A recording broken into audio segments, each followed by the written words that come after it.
Welcome to my channel बच्चों। ये जो हमारा चैनल है बच्चों, इस पे ना आज हम लोग वन शॉट स्टार्ट, इससे पहले भी मैंने करे हुए हैं, पर आज हम लोग वन शॉट स्टार्ट कर रहे हैं मैथ का, है ना। तो मैथ का चैप्टर 1 है रियल नंबर, ये आज हम पढ़ेंगे। और बच्चों इसमें बेसिकली है क्या, वो टॉपिक्स मैं आपको बता दे रहा हूँ, जो टॉपिक्स हम लोग कंप्लीट करेंगे। टॉपिक्स नंबर 1, इसको इंट्रो भी बोल सकते हो, इंट्रो ऑफ रियल नंबर्स। बच्चों नंबर्स को मैं NOS में करके लिख देता हूँ, आप समझ लेंगे। नंबर 2, इसके बाद जो हम पढ़ेंगे रियल नंबर्स क्या है, ये सारा कुछ समझने के बाद हम इसमें एक थ्योरम है उसके बारे में भी समझेंगे, जिसको अर्थमेटिक थ्योरम बोलते हैं। अरिथमेटिक थ्योरम ये हमें प्रूव करने के लिए नहीं आती है, लेकिन हम इसके बारे में थोड़ा सा समझेंगे कि आफ्टर ऑल ये है क्या, है ना। साथ में नंबर्स तो हम इसी में समझ लेंगे, रियल नंबर्स में। नंबर 3 पढ़ेंगे, ये मैं इसलिए कर रहा हूँ कि हम लोग इधर पढ़ते रहेंगे और इन टॉपिक्स को पूरा क्लियर करेंगे तो टिक लगा देंगे कि भाई हमारा ये वाला टॉपिक कंप्लीट हो गया है, नेक्स्ट हम लोग आगे बढ़ेंगे। ओके बच्चों। नंबर 3 है रिलेशन बिटवीन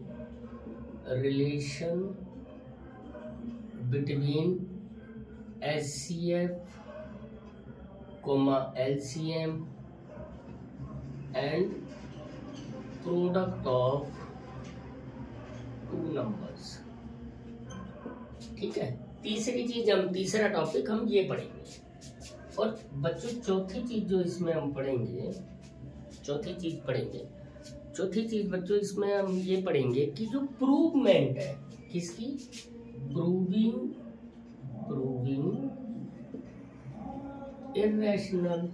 इर्रेशनलिटी, है ना, इसको भी पढ़ेंगे। और नंबर 5 में ये पूरा एक ही वीडियो में हम लोग कंप्लीट करेंगे और आप मेरे साथ देखना, बड़ी इजी तरीके से मैं आपको समझाऊंगा और आपका सारा कंप्लीट हो जाएगा। आप वीडियो एंड तक देखो और समझो कि उस पूरा देखने के बाद आपको लगेगा ही नहीं कि आपने कुछ पढ़ा है, आपको सब कुछ समझ में आ जाएगा। ओके। नंबर 5, सम इम्पोर्टेंट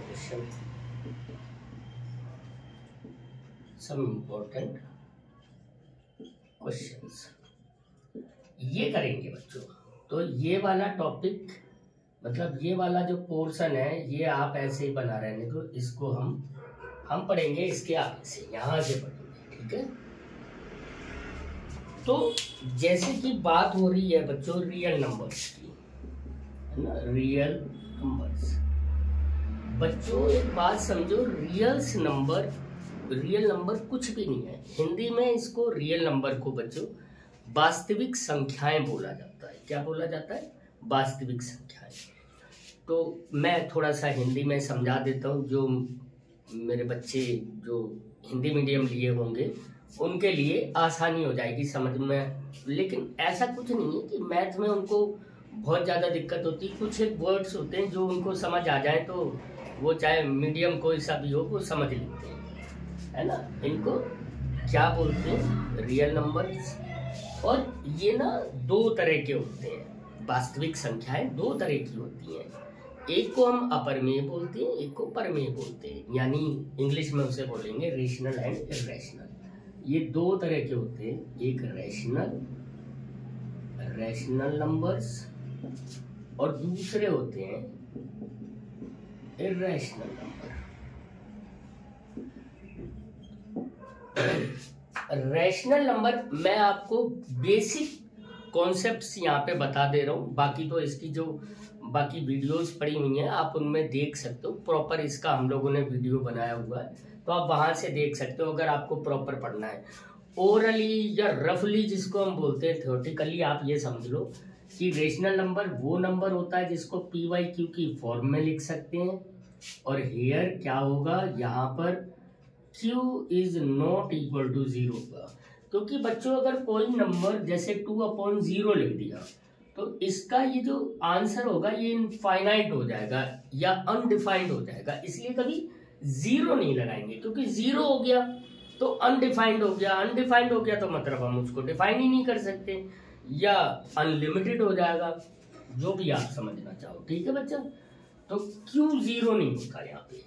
दूसरी बात, कोई से भी नंबर, अब इसमें आप नेचुरल नंबर भी आ जाएंगे, नेचुरल नंबर्स आ जाएंगे, इसके बाद होल नंबर्स भी आ जाएंगे, है ना, इसके बाद इंटीजर्स भी आ जाएंगे, है ना, इसके बाद फ्रैक्शंस भी आ जाएंगी, इसके बाद डेसिमल्स भी आ जाएंगे, इसके बाद ऑड भी आ जाएंगे, ऑड नंबर्स, इसके बाद इवन नंबर भी आ जाएंगे, इसके बाद कंपोजिट नंबर भी आ जाएंगे।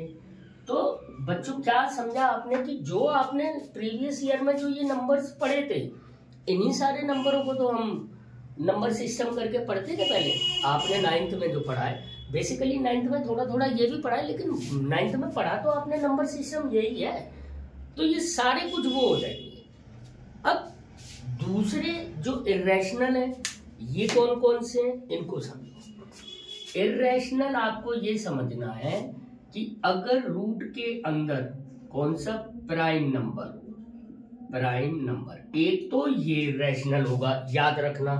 तो बच्चों यहाँ सबसे पहले समझने वाली बात क्या है, सबसे पहले समझने वाली बात ये है कि ये प्राइम नंबर क्या होता है सर जी, ये भी समझ लेते हैं। प्राइम नंबर वो नंबर होता है बच्चों जिसके केवल दो ही फैक्टर होते हैं, लाइक दैट 2, इसके सिर्फ दो फैक्टर है, एक 1 और एक 2, यानी ये सिर्फ इन दो से ही डिविजिबल है। 3 को देख लो, 1 और 3, 5 को देख लो, है ना, 5 कितना हुआ, 1 और 5, लेकिन 6 नहीं है। 6 में देखो 3 हो जाएंगे, 1 2 3, बल्कि 4 हो जाएंगे, एंड 6, ये 4 नंबरों से डिविजिबल है। तो इसको हम क्या बोलते हैं, इसको हम बोलते हैं कंपोजिट नंबर। ओके, तो मैंने क्या लिखा, मैंने ये लिखा बच्चों कि ऐसे नंबर जो प्राइम नंबर हैं और वो रूट के अंदर आ रहे हैं, तो वो क्या हो जाएंगे, वो आपके, ये सब अभी हम जितना ये सब समझ रहे हैं, ये सिर्फ चैप्टर कंप्लीट करने के बिहाफ पे समझ रहे हैं। बेसिकली पूरा परफेक्ट आपको समझना है तो इसकी वीडियोस का इंट्रो पढ़ा हुआ है, वो आप चैनल पे जाओ और देखो, सर्च करो, पढ़ लेंगे। दूसरा, एक तो ये हो गया, प्लस दूसरा कौन सा होगा, ऐसे नंबर जो क्या है, नॉट, ना तो टर्मिनेटेड है, not terminated, slash not repeated. आपने 9th में पढ़ा था कि जो रिपीटेड नंबर होते हैं वो रैशनल नंबर होते हैं। कैसे होते हैं वो पढ़ा था ना, 0.3 पे bar is equal to 0.3333 dot dot dot dot, है ना। तो ये क्या बाद में ये कितना निकलता था, 3/9 बराबर 1/3 करके निकल आता था। ओके, तो ये नंबर बनता था। तो 1/3 अगर हो गया तो ये PYQ की फॉर्म में आ गया, तो ये फिर रैशनल नंबर हो गया। तो आपको ये पूरा कॉन्सेप्ट इतना ये समझ में आ गया होगा कि रियल नंबर होते क्या है ना। अब रियल नंबर ये समझाने का, बेसिकली इंट्रो करवाने का सिर्फ ये मतलब था कि बच्चों जब हम इसको आगे पढ़ रहे होंगे तो हमारे दिमाग में ये बात रहेगी कि हमने कैसे करना है ना। जैसे लाइक दैट, किसी को मैंने अभी जब हम ये 4th वाला टॉपिक पढ़ रहे होंगे, प्रूविंग करने वाला, तो हम उसमें ये प्रूव करेंगे कि prove that it is rational number, है ना। तो हम उसमें मान के क्या चलेंगे, लेट एज्यूम करेंगे। अगर हम उसमें एज्यूम ये करेंगे कि it is the rational number, और अगर हमारी एज्यूमिंग पूरी करेक्ट होगी तो वो रैशनल हो गया। और अगर हमारी वो प्रूविंग पूरी रैशनल नहीं हो पाई, तो सॉरी रैशनल नहीं हो पाई, तो फिर दो ही टाइप के तो हमारे पास नंबर है। रियल नंबर में हम क्या पढ़ रहे हैं, रियल नंबर में हम ये पढ़ रहे हैं कि भाई हमारे पास सिर्फ दो तरह के नंबर है, एक रियल नंबर, रियल नंबर हमारे पास दो तरह के हैं, एक रैशनल और एक इर्रेशनल। यानी एक को बोलेंगे हम परिमेय, दूसरे को बोलेंगे अपरिमेय। अब अगर वो चीज रैशनल नहीं है तो नेचुरल बात है कि अब दूसरा अपर में या इरेशनल होगा, सिंपल। मैं ये बीच बीच में हिंदी के वर्ड आप लोगों को इसलिए बता रहा हूँ जिससे कि जो हिंदी वाले बच्चे होंगे या हिंदी मीडियम जिन्होंने ले रखी है उनको भी समझने में एज वेल एज बिल्कुल आसानी ही होगी। समझ में आ गया बच्चा? चल, तो ये वाला टॉपिक हमारा क्लियर हो गया, ये वाला टॉपिक हमारा क्लियर हो गया और हम इसके आगे चलेंगे। अब पहला टॉपिक हमारा क्या हुआ, ये वाला हमने क्लियर कर दिया भाई। अब हम सेकंड टॉपिक की तरफ चलते हैं, यानी अर्थमेटिक थ्योरम। ये जो अर्थमेटिक थ्योरम होती है ये हमें ये बताती है कि अगर कोई कंपोजिट नंबर है या कोई नंबर है तो उसका फैक्टर भी हो सकता है, उनके फैक्टर का सम उतना ही होगा, है ना। इसके बारे में ज़्यादा नहीं समझना है, इसमें सिर्फ आपको ये समझना है, जैसे आपके पास क्वेश्चन आएंगे, मैं किसका आपको क्वेश्चन करवा के दिखाता हूँ, है ना। लाइक दैट, ये क्या एक्सप्लेन, ये एक मैंने क्वेश्चन लिखा हुआ है, मैं आपको बता, एक्सप्लेन वेदर द नंबर, इसको क्वेश्चन से समझो फिर आपको ज़्यादा समझ में आएगा। Explain whether the number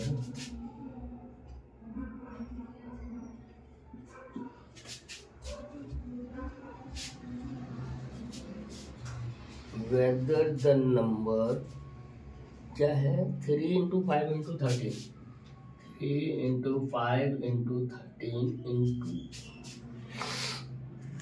46 plus 25, 46 plus 26, sorry 23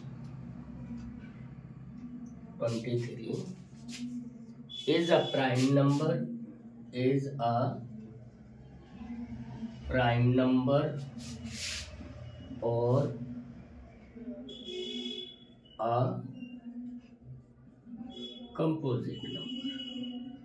अब ये हम अर्थमेटिक थ्योरम के थ्रू से निकालेंगे। अब देखो बच्चों इसमें कैसे बनेगा, हमें ये इसमें इस थ्योरम के थ्रू हमें ये पता चलता है कि सिर्फ प्राइम नंबर के 2 फैक्टर होते हैं, सिर्फ ओनली 2 फैक्टर होते हैं, और कंपोजिट नंबर के 2 से ज्यादा फैक्टर होते हैं। बस सिर्फ इतना ही समझना है इसमें। तो जब हम इस नंबर को बनाएंगे तो हम ये देखेंगे कि क्या इसके जो नंबर ऑफ फैक्टर्स हैं वो 2 ही है या 2 से ज्यादा है। तो हम इसको क्या लिखेंगे यहाँ पे सॉल्यूशन में, देखो सॉल्यूशन में क्या लिखेंगे, नंबर क्या है 3 इंटू 5 इंटू 13 इंटू 46 प्लस 23। अब हम इसको लिखेंगे 23 into 2 into 3 into 5 into 13 plus 23। अब 23 आप इसमें कॉमन ले लोगे, है ना। तो ये 23 जब आप कॉमन ले लोगे तो ये बचेगा 399 है ना, यस 390 प्लस 1, तो ये कितना हो गया 23 इंटू 400।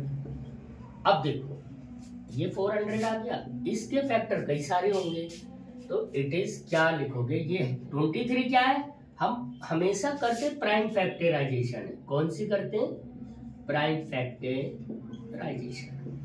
तो जब हम ये प्राइम फैक्टराइजेशन करते हैं तो हम नंबर प्राइम ही लिखते हैं, जैसे 23 सबसे पहले तो, लेकिन हम पूरे नंबर को तो लेके चलेंगे ना। अब ये 4 के कई सारे फैक्टर हो जाएंगे, तो यहाँ पे क्या लिखेंगे, सो इट हैज मैनी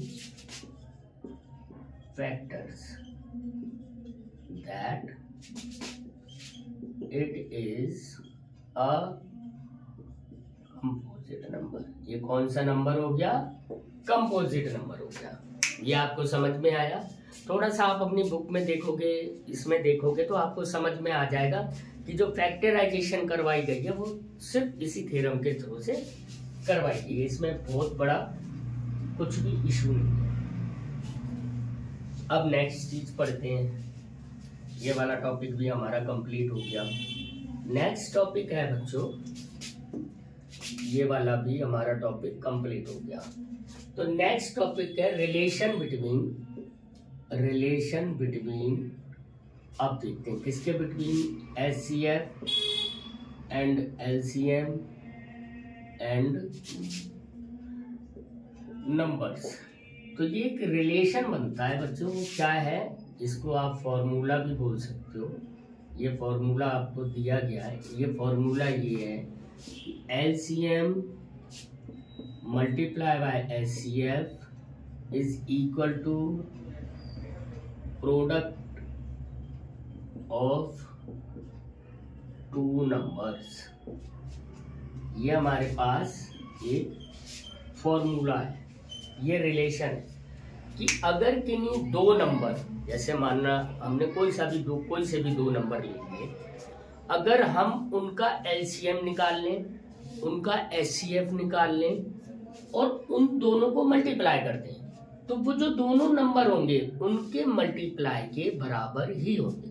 बस ये है इसका देखो कैसे क्वेश्चन भी अपन कर लेते हैं, बहुत इजी। पहले तो कोई एक इजी सा क्वेश्चन ही कर लेते हैं, है ना। जैसे कि एचसीएफ ऑफ 26 हमने पढ़ा था ना, एचसीएफ if HCF of 26,169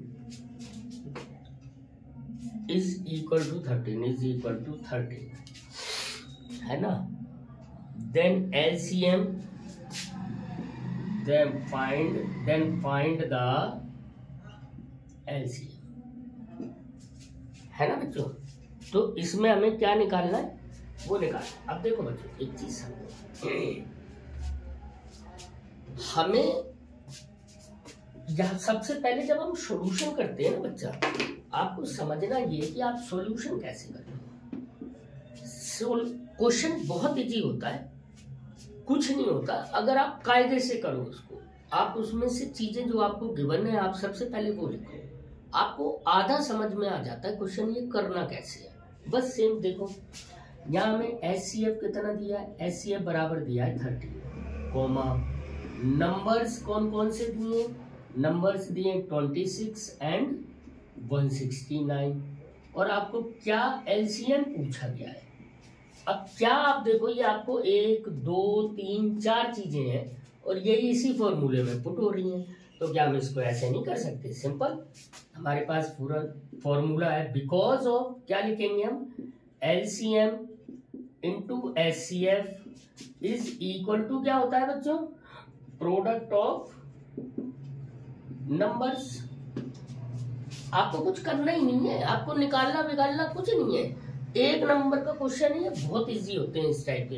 हालांकि मैंने बिल्कुल इजी सा आपको करवाया है, वो ऐसा भी जरूरी नहीं है कि ये इजी आते नहीं है। मैथ में जो क्वेश्चंस आते हैं आपके बोर्ड में, ये बेसिकली तो ये जो मैं पूरी तैयारी करवा रहा हूँ ये आपको बोर्ड के ही ब्याह पे तो करवा लूँ कि बोर्ड में आपके कैसे कैसे आएंगे।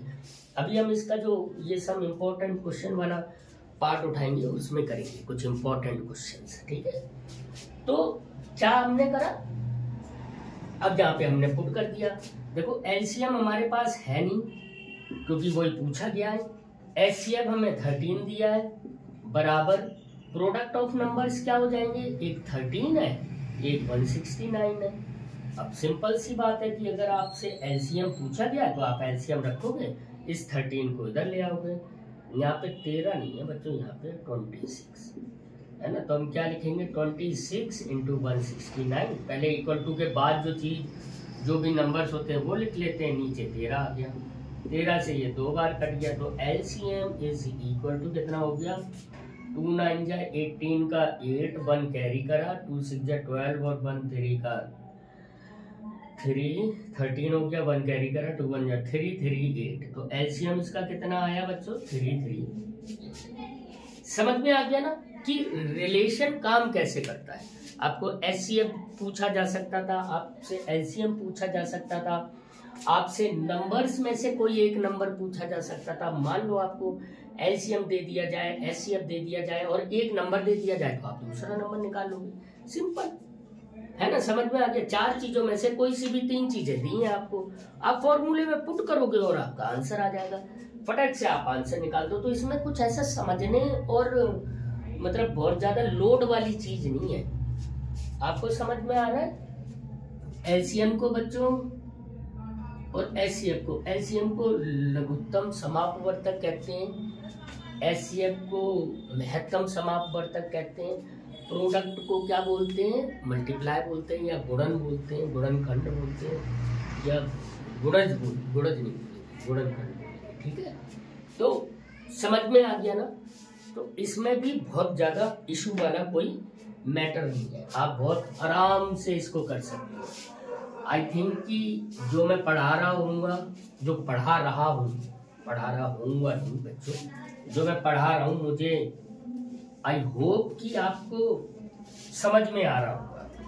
और अगर आपको कुछ ऐसा लगता है कि इसमें इस चीज की और इम्प्रूवमेंट करनी है तो आप प्लीज मुझे कमेंट करो, मैं उसमें उस चीज को देखूंगा और सुधारने की कोशिश भी करूंगा। तो बच्चों हमारा ये तीसरा पोर्शन भी कंप्लीट हो गया। अब हम करेंगे प्रूविंग वाला काम। ये थोड़ा सा बड़ा काम है और ये आता जरूर है, ये डेफिनेट आता है। और उसके बाद हम इसके कुछ क्वेश्चंस करेंगे। ओके, चलो सबसे पहले हम स्टार्ट करते हैं। क्वेश्चन ही लिखते हैं, क्वेश्चन प्रूव दैट, क्योंकि प्रूविंग तो मैं आपको करके ही दिखाऊंगा और आप यकीन मानो ऐसे करोगे आपको बहुत इजी लगेगा, कुछ करना ही नहीं है, बहुत इजी है, बस आप देखते जाओ। Prove that √2 is an irrational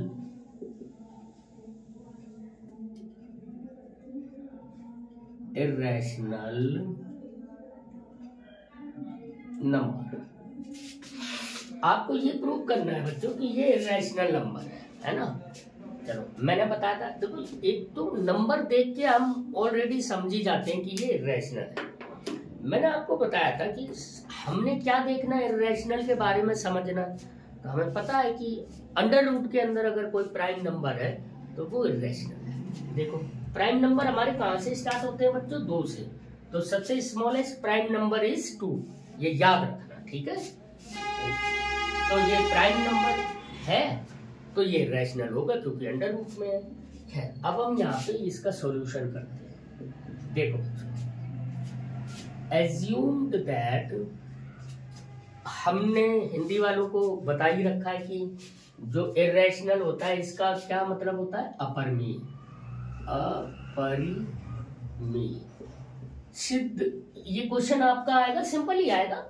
क्या आएगा, सिद्ध करो कि √2 एक अपरिमेय संख्या है। तो जैसे जैसे हम ये करते जा रहे हैं मैं उसका हिंदी वर्जन भी अभी आपको समझा दूंगा कि कैसे लिखना है।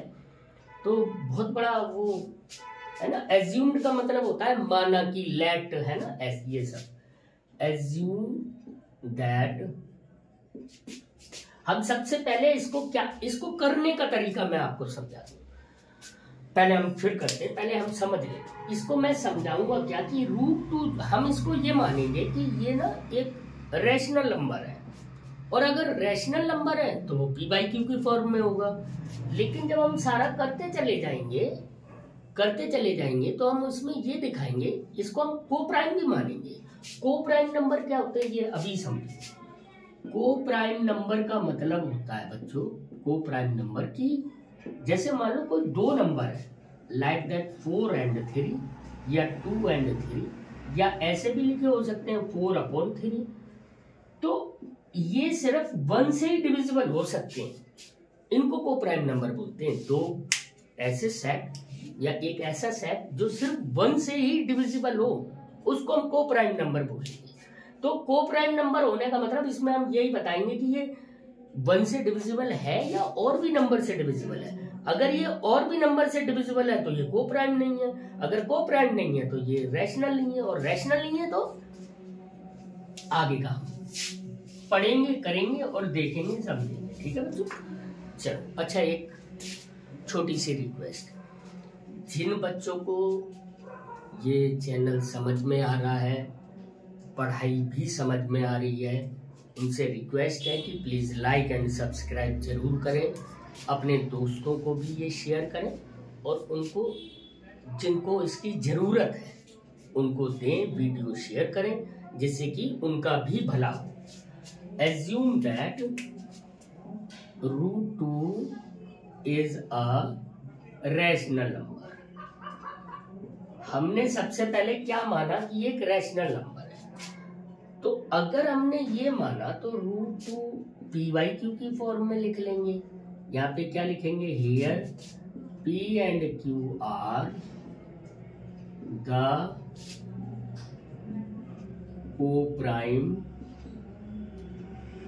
co-prime numbers and q is not equal to 0। ये हमने मान लिया। अब यहाँ पे हम लिखेंगे स्क्वायरिंग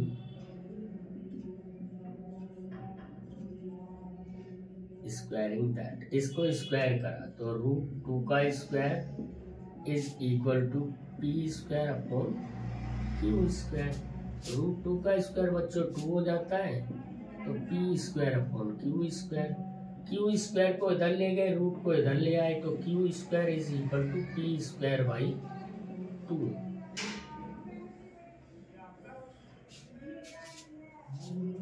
यहाँ पे अब एक बात लिखेंगे बच्चों, if p square is divisible by 2, then, है ना, then p is also divisible bye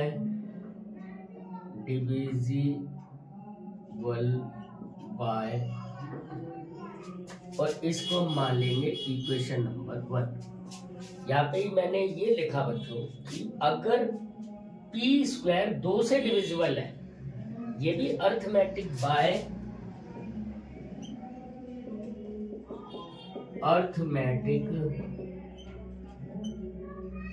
theorem, ये भी कि ये अर्थमेटिक थ्योरम ये कहती है कि अगर किसी नंबर का स्क्वायर किसी नंबर से डिविजिबल है तो उसका सिंपल नंबर या खाली p भी उस नंबर से डिविजिबल होगा।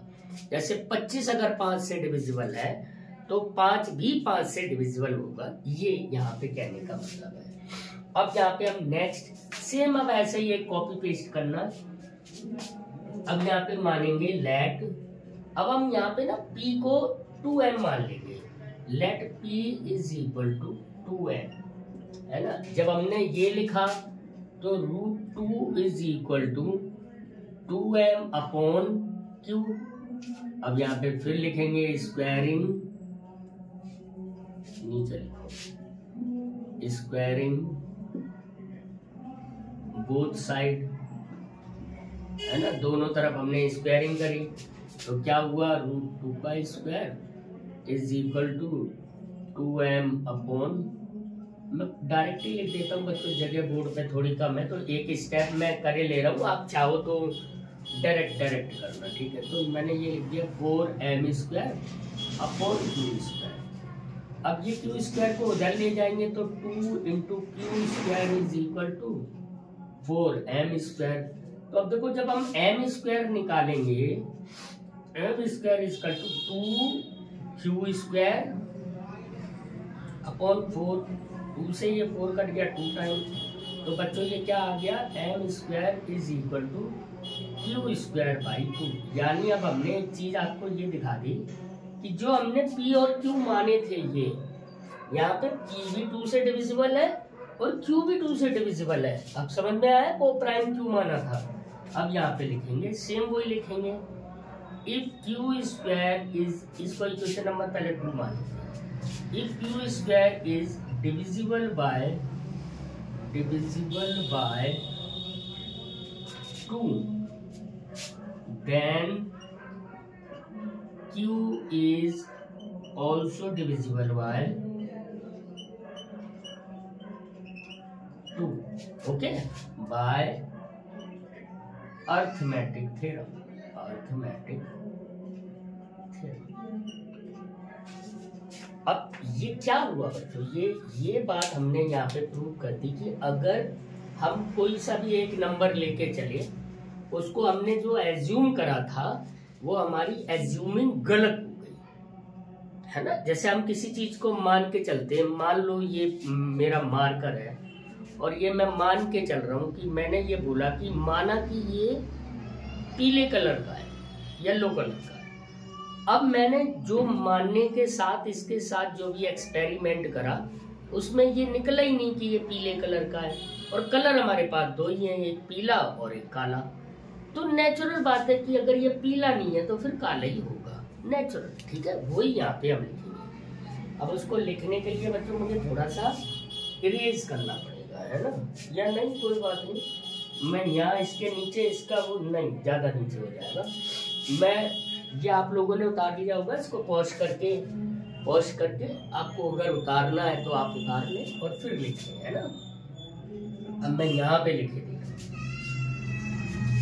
यहाँ पे लिख देता हूँ, है ना। अब हम लिखेंगे क्या, एक स्टेटमेंट और लिखनी है और उसके बाद हम प्रूव कर देंगे कि ये क्या हो गया, ठीक है। अब स्टेटमेंट क्या आएगी बच्चों, स्टेटमेंट आएगी from equation 1 and 2 it is contradiction to our assumption। मतलब अगर हम इक्वेशन 1 और 2 को देखें तो ये कॉन्ट्राडिक्शन होगा। कॉन्ट्राडिक्शन का मतलब क्या है कि मतभेद हो गया, उसको क्या और बोलते हैं, हिंदी में बोलेंगे मतभेद हो गया, उर्दू में बोलेंगे गफलत हो गई, समझे। तो ये जो हम सोच के चले थे वो वैसा नहीं हुआ, या हिंदी में ऐसे भी समझ सकते। सो दैट, बस सीधा सीधा लिख दो, बहुत ज्यादा लिखने की जरूरत नहीं है। आपने इतना लिख दिया तो एग्जामिनर को अपने आप समझ में आ जाएगा कि बच्चा जानता है, बच्चे ने कर रखा है काम। So that √2 is an irrational number, और नीचे लिख देना 2। ओके, समझ में आ गया बच्चा। तो ये देखो हमारा चौथा टॉपिक भी कंप्लीट हो गया। अब क्या मान के चले थे, क्या था और क्या बना या क्या निकला, इतनी बात आई थिंक कि आप सबको समझ में आ गया। जो आप इसको थोड़ा सा, जिसको नोट डाउन करना है वो नोट डाउन कर लो। मैं 1 सेकंड पानी पीता हूँ।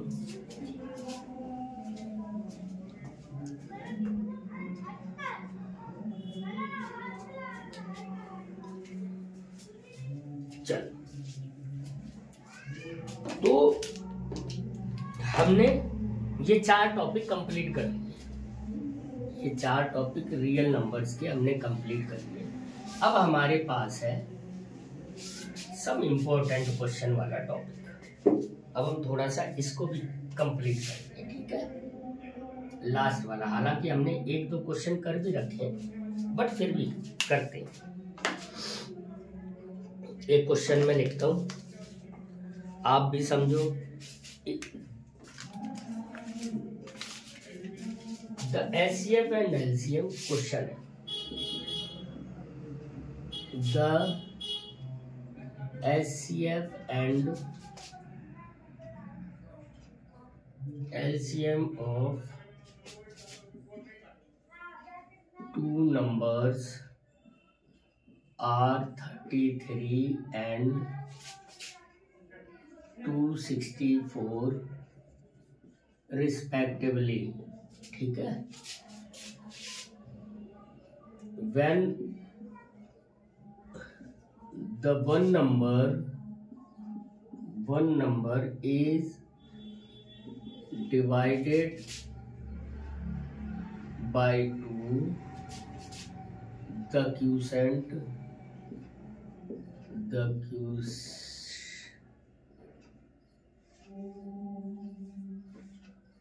क्या quotient is 33। Find other number, find the other number. देखो बच्चों, समझो,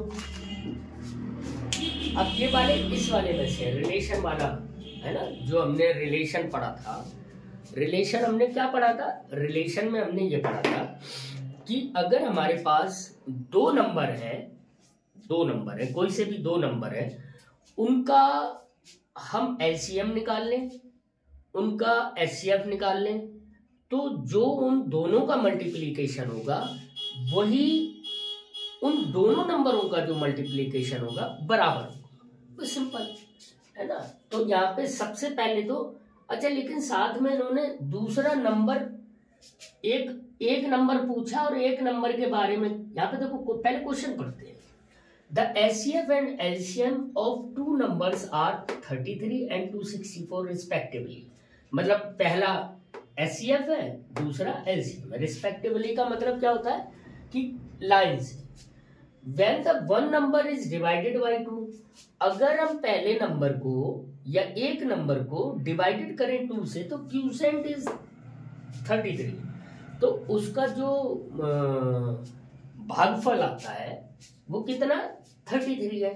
फाइंड द अदर नंबर, तो दूसरा नंबर बताओ। देखो, जैसे मैंने बताया था, सबसे पहले करते क्या है, सॉल्यूशन में यहाँ पे सॉल्यूशन लिखेंगे, आंसर नहीं लिखेंगे, क्या लिखेंगे? सॉल्यूशन। सॉल्यूशन में हमें सबसे पहले एलसीएम निकाला हमने। LCM is equal to 264 comma HCF is equal to 33 comma. अब नंबर्स निकालने, एक नंबर तो हमें फाइंड आउट करना है और दूसरा जो नंबर है वो उन्होंने दिया है कि उसका क्यूसेंट, नंबर नहीं दिया। मान लो x को डिवाइडेड बाई मैंने 2 करा तो वो क्यूसेंट कितना आया? 33। बस इतना सा एक पॉइंट था जो उन्होंने इस स्टेटमेंट में दे दिया। बच्चे यहीं भटक जाते हैं और आपको भटकना नहीं है, आपको बकायदा पढ़ना है, वीडियोस भी देखने हैं और अपना ज्ञान बढ़ाना है। सिंपल सी बात। ओके, तो ये क्या हो गया? तो नंबर आपका बना, इसको इससे x बराबर कितना हो गया? 33 मल्टीप्लाई बाय 2, तो x बराबर कितना हो गया? 66। तो नंबर आपके पास एक आ गया। कौन सा आ गया? वो नंबर इज इक्वल टू 66। बस कहानी खत्म।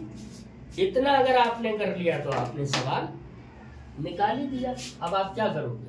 बिकॉज ऑफ आपको मालूम है LCM multiply by HCF is equal to product of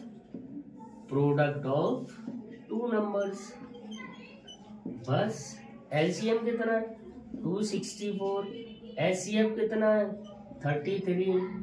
product of number में क्या हो जाएगा? एक 66 हो जाएगा, एक को आप नंबर लिख दो।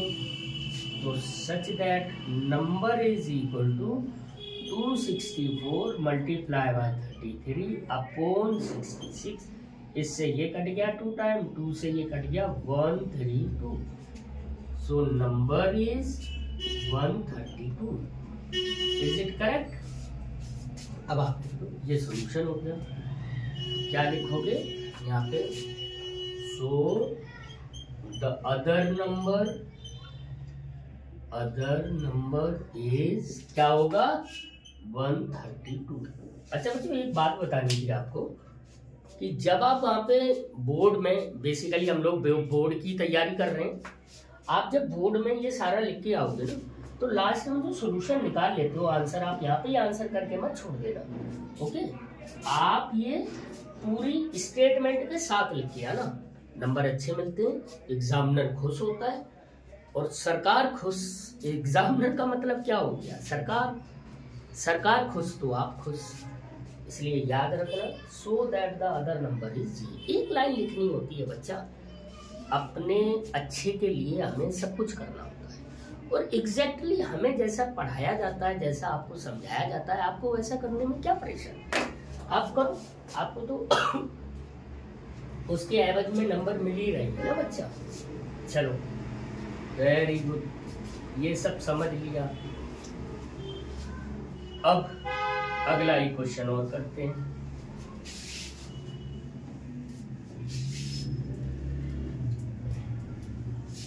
नेक्स्ट क्वेश्चन, एक और इसी से रिलेटेड क्वेश्चन है। हालांकि ये हम लोग बहुत बार कर चुके हैं, पर फिर भी कर लेते हैं।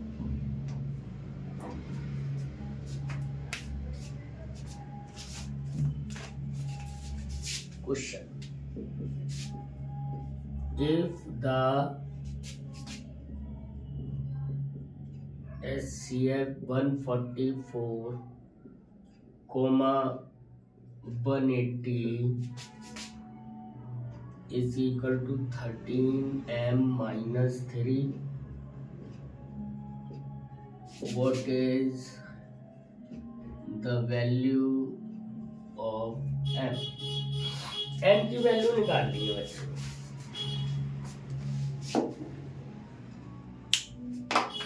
समझो, इसको भी समझते हैं। यहाँ पे ये बोला गया है कि अगर हम एक किसी का HCF निकाल लें, किसी का क्यों, इन दोनों नंबर होगा 144 एंड 180, 144 ही है ना, यस यस यस यस। अगर हम इनका HCF निकाल रहे हैं और उसको हम इस टर्म में एक्सप्रेस कर रहे हैं, किस टर्म में कर रहे हैं, इस टर्म में, तो n की वैल्यू क्या होगी? तो सिंपल है, HCF निकालने के लिए हम क्या करते हैं, पहले फैक्टराइजेशन करते हैं। तो 144 की जो फैक्टराइजेशन होगी वो कितनी होगी, 2 2 2 2 4 बार 2 इंटू 2 इंटू 2 इंटू 2 इंटू कितना हो जाएगा बच्चा, 3 इंटू 3, 3 इंटू 3। और 180 की कितनी हो जाएगी, 2 इंटू 2, 3 इंटू 3 5, 3 इंटू 3 5।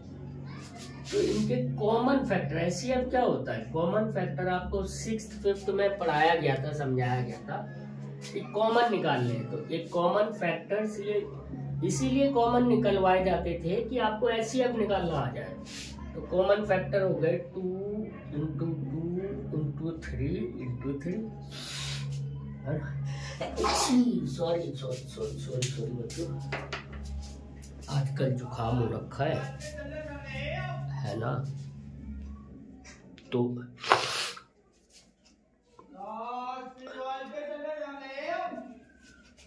सब्जी बेचने वाला आ गया भाई।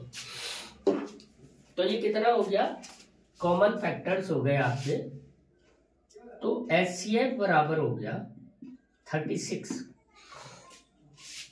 अब ये कह रहा है कि HCF को आपने 13m माइनस 3 की फॉर्म में लिखा। ये आपका 36 है, बराबर 13m माइनस 3।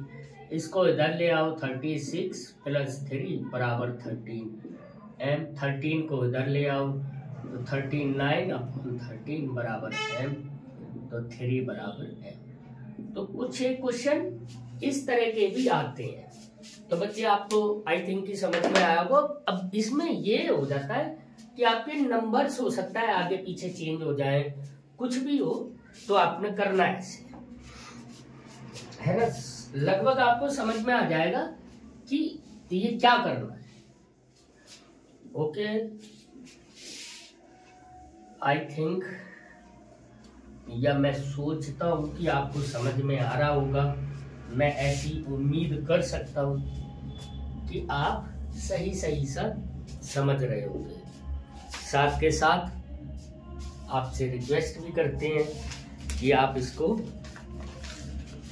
लाइक, सब्सक्राइब और सब कुछ करेंगे बच्चों। अगला एक क्वेश्चन देखते हैं। प्रूव दैट, अच्छा एक क्वेश्चन ये बहुत इंपॉर्टेंट है ना, दिस इज इम्पोर्टेंट। ये निशान बनाता हूं मैं इम्पोर्टेंट का, स्टार, मेरा स्टार ये मतलब ये ना बहुत क्वेश्चन इस टाइप के आते हैं। 3 + 2 prove that prove that 3 plus 2 root 5 is an irrational number। बहुत इजी है ना बच्चों, कुछ है ही नहीं इसमें। अच्छा एक बात ध्यान रखना बच्चा कि इसके ना नंबर पे डिपेंड करता है कि आप इसको कितने लेवल तक सॉल्व करोगे। मतलब ये पहले तो 4 लाइनों का है, वहां पे आके प्रूव हो जाएगा, मतलब कि ये नहीं है। लेकिन अगर मान लो ये क्वेश्चन 5 नंबर का आता है, समझो, और क्वेश्चन इतना ही दिया है, आप देखो इसमें रूट 5 के बारे में आपको बताया नहीं गया कि रूट 5 रैशनल है या इरेशनल है। इसीलिए मैं बोल रहा हूँ अगर ये क्वेश्चन आपको 5 या 4 नंबर का दिया है तो आप पहले इसको जो प्रूव करोगे और उसके बाद का प्रूवमेंट आपको करना है या नहीं करना है, वो 5 या तो ये आएगा देखो 2 नंबर का है ना, या आएगा 5 नंबर का। तो 2 नंबर का पहले हम करते हैं, उसके बाद का मैं आपको बताता हूं कि अगर ऐसी कंडीशन हो कि लिखा सिर्फ इतना ही हो, फिर हम नंबर्स देख के समझेंगे कि इसको हमने कितना प्रूव करना है। ओके बच्चा, समझो, सिंपल वही काम करना है जो आपने इससे पहले करा था, है ना। यहाँ पे सॉल्यूशन लिखेंगे, assume that 3 plus 2 root 5 is a rational number। हमने पहले माना कि 3 plus 2 root 5 एक रैशनल नंबर है, तो ये p/q की फॉर्म में होगा। और यहाँ पे लिखोगे here p and q are the coprime numbers भी लिख सकते हो, इंटीजर्स भी लिख सकते हो, ठीक है। And q is not equal to 0। इतना क्लियर, आराम से यही आप लिखते रहे हो, आप वही लिखना। यहाँ पे चाहो तो ऐसा ब्रैकेट बना दो या मत भी बनाओ, फर्क नहीं पड़ता है, पर लिखा साफ होना चाहिए, प्रॉपर लिखा होना चाहिए, वर्ड्स में वर्ड्स लगा के। बच्चों राइटिंग का बहुत फर्क पड़ता है, ये ध्यान रखना, क्योंकि आप जैसा होता है ना प्रेजेंटेशन, आप जैसा करोगे, आप जैसा प्रेजेंट करोगे, सामने वाला वैसे ही समझेगा, वैसे ही देखेगा। खैर बस इसको इधर ले जाओ, क्योंकि ये प्लस में, तो 2 root 5 is equal to p/q -3, है ना। अब ये देखो -3, यहाँ पे 1 करके क्या लिखोगे, 2 root 5 इज इक्वल टू, यहाँ पे एलसीएम कितना आ गया q, और ये जब करा तो p -1 से q तो 3q, और ये 2 भी है तो ये भी ले जाएंगे इधर, मल्टीप्लाई हो रहा है ना 2 का, तो √5 is equal to p -3q upon q multiply by 1/2, तो ये कितना हो गया, p -3q अपॉन 2q, ये आया आपका। तो आपने ये प्रूव कर दिया कि √5 is equal to p -3q upon 2q। ये कहानी आ गया। अब समझो, अगर ये 2 नंबर का क्वेश्चन आता है तो यहां के बाद ही आप लिख दोगे बिकॉज ऑफ दैट की √5 is a irrational number, so it is also, पूरा लिख दोगे 3 + 2 √5 इज अ इरेशनल नंबर। क्योंकि आप तो यही लेके चले थे ना बच्चा, ये लेके चले और आपने निकाल लिए, यहाँ पे आके आप ये ले आए, और यहाँ पे आपने ये बताया कि ये सब कुछ किसके बराबर है, इसके बराबर है। अगर इसके बराबर और ये हमारा क्या है, ये हमारा इरेशनल नंबर है, तो अगर ये इरेशनल नंबर है तो ये सारा भी इरेशनल नंबर होगा। तो फिर हम यहाँ से उल्टे चलेंगे तो ये सारा इरेशनल होगा। बस ये है। अब आती है नंबर की बात। अगर 2 नंबर का है तो आप यहाँ पे क्लोज कर दोगे, है ना, स्टेटमेंट लिख के खत्म कर दोगे। और अगर ये 5 या 4 नंबर का है तो बच्चे यहाँ से आप प्रूव करना चालू करोगे, जैसे हमने √2 का करा था, सेम, बस नंबर बदलने होते हैं। रूट का वैसे ही काम है, √2 का भी वैसे ही काम है, √3 का, √5 का। बस वो जो हम लेते हैं ना, बाद में लेट करते थे कि लेट p = 2m, जब 3 प्रूव कर रहे होगे तो लेट p = 3m कर दो। 5 का कर रहे होगे तो 5m कर दो, बस उससे अपने आप ही सारा कुछ सेट हो जाएगा। ओके, समझ में आ गई ना बच्चों आपको सबको बात?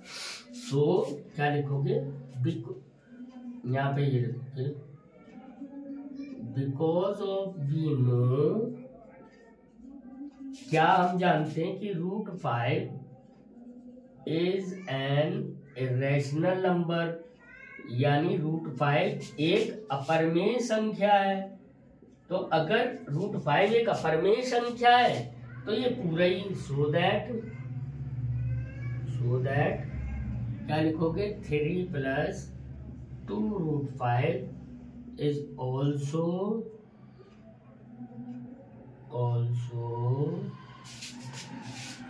an irrational number। आई ना बात समझ में? तो कुछ ऐसा है नहीं कि जो आपको नहीं समझ में आ रहा है, और कमेंट में जरूर बताना बच्चों, है ना, कि आपको कितना समझ में आ रहा है, कितना नहीं समझ में आ रहा है। क्योंकि आगे जो नेक्स्ट मैं वीडियो बनाऊंगा, और आपकी 1-2 दिन में ही आपको चैप्टर नंबर 2 का भी 1 शॉट वीडियो मिल जाएगा। लगभग चैप्टर 8 का अभी आपको ग्रुप आपके उस पर पड़ा हुआ है, चैनल पे है, तो आपको टेंशन की ज़रूरत नहीं है। बाकी और भी जो वीडियोस बनेंगे वो आपको, इसीलिए मैं कहता हूँ कि आप एक बार लाइक कर लें, सब्सक्राइब कर लें, तो उसका जो भी वो आपको पता चलता रहेगा। अच्छा, एक क्वेश्चन और करते हैं, वो भी ऑल्सो इम्पोर्टेंट है। Prove that question, prove that √3 + √5, है ना, या इसको ये कर दो, √2 + √3 का whole square is an irrational number. बच्चों, अगर आपके पास इस तरह का क्वेश्चन आ जाता है तो आपने बिल्कुल भी घबराने की जरूरत नहीं है, बिल्कुल परेशान नहीं होना है। इत्मीनान रखो कि हर एक चीज का एक सलूशन होता है। बकायदा पढ़ो, बकायदा करो, सॉल्यूशन देखो करते हैं। इसका सॉल्यूशन कैसे होगा, देखो सेम वही होगा इसको, लेकिन यही मान के चलेंगे। पहले हम ये लिखेंगे, लेट, क्या लिखोगे, लेट √2 + √3 का whole square is a rational number. तो √2 + √3 का whole square is equal to p/q। Here p and q are the co-prime number। क्या लिखेंगे, co-prime इंटीजर्स, कुछ भी लिख सकते हैं बच्चों, ठीक है, integers numbers, and q is not equal to 0। ये हमने और एक साथ में लिख दिया, बस। अब इनके स्क्वायर खोल दो, तो ये बच्चों क्या हो जाएगा, √2 का स्क्वायर + √3 का स्क्वायर + 2 × √2 × √3 बराबर p/q, है ना। अब समझो, अगर ये है तो ये कितना हो गया, √2 का स्क्वायर। ये कैसे करा हमने, हमारे पास एक आइडेंटिटी हो जाती है, यहाँ पे लिख दोगे, चाहे तो यहाँ पे लिख दो, बिकॉज ऑफ a + b का whole square is equal to a² + b² + 2ab। Okay, ये हो गया 2 + 3 + 2√6, या 2 आप ना ऐसे लिखो, 2√2 × 3 बराबर p/q। ये 3 2 5 हो गया, 5 + 2√2 × 3 इज इक्वल टू, या आप 6 भी लिख लो, कोई दिक्कत नहीं है, आप 6 सबको समझ में आता है, p/q। तो √2√6 is equal to P/Q minus 5। तो ये कितना हो गया 2√6 इज इक्वल टू, ये सीधा सीधा ये नीचे कितना हो जाएगा Q, ये P माइनस 5Q। तो √6 इज इक्वल टू कितना हो जाएगा P माइनस 5Q/2Q। अब यहाँ पे लिख देना because of √6 is an irrational number, so √2 plus √3 का whole square is also an irrational. बच्चों आई थिंक कि आपको ये सारा रूट वाला काम बहुत अच्छी तरीके से समझ में आ गया है ना। और ये जो मैंने क्वेश्चन कराए they are the most important question, ये भी इम्पोर्टेंट क्वेश्चन ही है ना। तो इनको आप ना पढ़ना, देखना, समझना, और आपको इसको समझने में आसानी, पढ़ने में आसानी हो जाएगी। वीडियो देखो, बार बार देखो, रूट वाला काम बार बार करो। आपको नहीं याद हो पा रहा है, आप देख देख के लिखो। आप इसको ना कंटिन्यूअस लिखो। कंटिन्यूअस का मतलब ये नहीं होता लगातार आप लिखते रहे। कंटिन्यूअस का मतलब होता है बेटे हर ऑल्टरनेट डे पे लिख सकते हो, हर तीसरे दिन लिख सकते हो, हर संडे को। अब चूंकि संडे थोड़ा मतलब चूंकि टाइम नहीं रहा है आपको, तो इसलिए थोड़ा जल्दी जल्दी कर लेंगे तो ज्यादा अच्छा होगा। आप देख देख के कर लो, ओके। आप देख देख के सेम लिखो, धीरे धीरे आपको वैसे ही आने लगेगा जैसा होता है। एक लास्ट क्वेश्चन और हम करते चलते हैं, बहुत इजी है। फाइंड द रेशनल, कभी कभी आ जाता है ये 2018 या 17 में आया था, मुझे एग्जैक्टली याद नहीं है। Find the rational number between √2 and √3। देखो ये दोनों इर्रेशनल है और इनके बीच का ना रैशनल नंबर चाहिए। कभी कभी मैं आपको 2-3 नंबर लिख के दिखा दूंगा, आप देख लेना क्या है। देखो यहाँ पे सॉल्यूशन लिखेंगे, सॉल्यूशन। देखो √2 का मतलब हो गया 2.00 है ना, यानी मतलब 0.200, और √3 का मतलब हो गया ये 3.00। 2 और 3 या 0 0 भी मत लगाओ यार, आप लोग 10th में हो, आपको बड़ा अच्छा समझ में आता है। ऐसा कुछ नहीं है, 10th वाला बच्चा तो सब कुछ समझ जाता है ना, बिटवीन है। तो देखो बच्चा, अगर मैंने अब थोड़ा सा स्क्वायर पे ध्यान दो। आपको मालूम है 14 का स्क्वायर होता है 196, यानी 1.96। इसको अगर 1.4 का करेंगे तो ये नहीं आ रहा हमारा। 15 का स्क्वायर कितना होता है 225। 16 का स्क्वायर कितना होता है 256। 17 का स्क्वायर होता है 2 कितना होगा 286, 89, 289। तो ये तीनों ही नंबर। अब अगर मैं ये लिख दूं 1.5 multiply by 1.5 is equal to कितना हो गया, इज इक्वल टू 2.25। तो क्या ये 2.25 इसके बीच में नहीं है, इन दोनों के बीच में है? तो हम कोई सा भी नंबर लिख सकते हैं। मान लो मैंने 1.6 लिख दिया, अंडर रूट 1.6 इंटू 1.6, तो इसमें से 1.6 बाहर आ गया, तो डेसिमल हटाया तो 16/10, और हटाया तो ये कितना हो गया, 2 से काट दिया, 8/5। This is the rational. तो आप समझ गए ना, रैशनल नंबर निकालना बहुत ईजी है, समझ जाना कि कैसे निकलवाना है। क्वेश्चन आप बकायदा देखो, बकायदा पढ़ो, बकायदा समझो। अगर आप इत्मीनान से चीज को समझोगे, क्वेश्चन को बार बार पढ़ोगे, आपको आंसर आ जाएगा बच्चों। तो अब किसी के साथ हमारा ये वीडियो